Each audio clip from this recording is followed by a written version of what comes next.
This episode is brought to you by LinkedIn. Psst, healthcare pros, word's out, and it's too good to keep quiet. Look, LinkedIn is revolutionizing job hunting, making it possible to search by specialty, shift preference, and salary.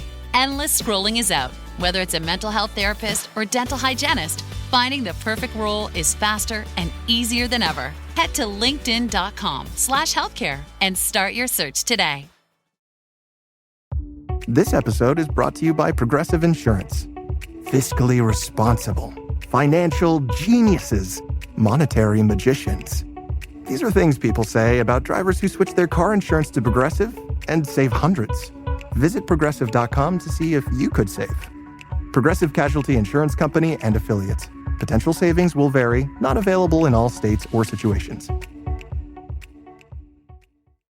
Sunday morning. Live long and prosper. Well, with us today is Dr. Peter Michalos, and he usually tells us what do we have to do to be able to live longer and enjoy life. Well, Peter, give us your recommendations for this week. Well, today we're going to talk about a very important and interesting topic, and it's actually the fifth cause of death in the United States, and that is stroke and stroke prevention. And stroke is a medical emergency.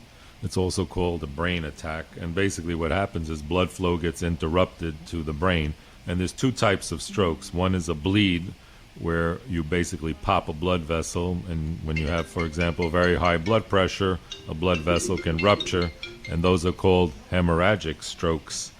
And what happens is it squeezes the brain and damages the brain, and that's an emergency. The other type of stroke is where you have blocked arteries or arterioles, which are the tiny little arteries, and those are called ischemic strokes, and 9 out of 10 strokes are ischemic strokes, where it's basically a clot stroke.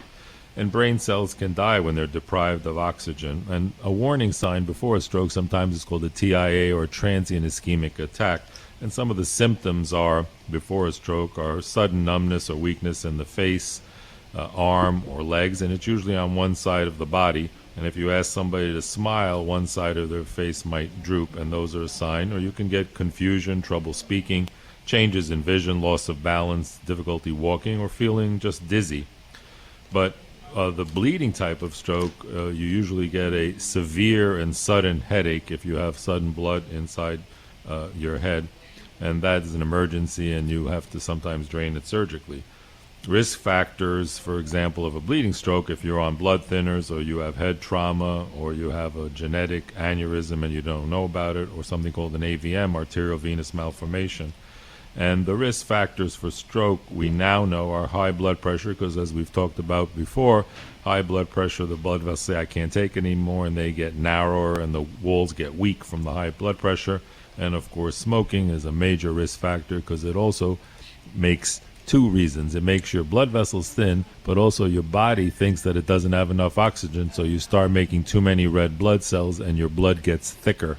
And that's one of the risk factors for clotting strokes. Of course, high cholesterol is a risk factor, diabetes, and also alcohol, which is interesting because it's a diuretic. So when you're drinking alcohol, you urinate a lot more, your blood gets thicker, and that increases your risk of stroke as well.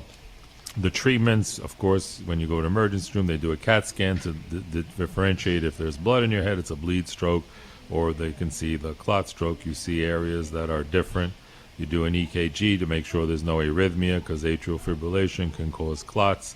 They check your carotid arteries, because you can have plaques in the carotid arteries, and make sure you don't have that. And then they can also give a clot-busting drug called TPA, and that's for the ischemic clot stroke, and you can actually dissolve the clot.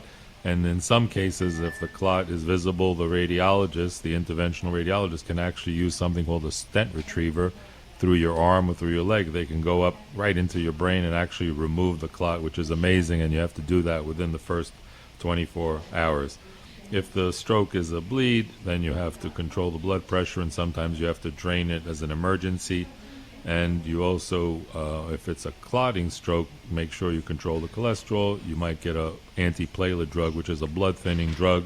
Control the blood sugar, don't smoke, avoid alcohol, stay hydrated, good sleep, avoid stress, And these things, you can do, and there are controllable risk factors. And of course, if you have a family history, always be aware. So, like we all, I mean, basically on the stroke, doctor, I understand you're running high blood pressures for that to happen. yeah, you have to run. And high blood pressure. I take my personal blood pressure. I take it 2-3 times a day. Yeah, well, you try to control it, and there's also natural things that we've talked about, like magnesium glycinate at night helps control blood pressure. Beets and beetroot have a natural effect on blood pressure. By the way, I hated beets for 50 years. My 5th grade teacher made me eat them. But every time I have beets, my blood pressure does go down. Yeah, because it increases nitric oxide, which is what's called a vasodilator, and it improves blood flow. But you can't eat too many beets if you have calcium oxalate kidney stones, because beets, spinach, and dark chocolate increase kidney stones. So that's the only warning. And of course, before you try any of these other methods, always consult with your physician first. And these are just some of the health tips on how to protect yourself: that Mediterranean diet, sleep, exercise, and moderation of everything. And get your annual physical, check all your labs. Keep listening to WABC for more health tips on how to stay healthy. Dr. Peter Michalos, thank you again, and thank you for saving so many of our listeners' lives. And that's why I guess we're number one, is because our listeners die less. Because you're number one at getting the truth out on the Cats Roundtable.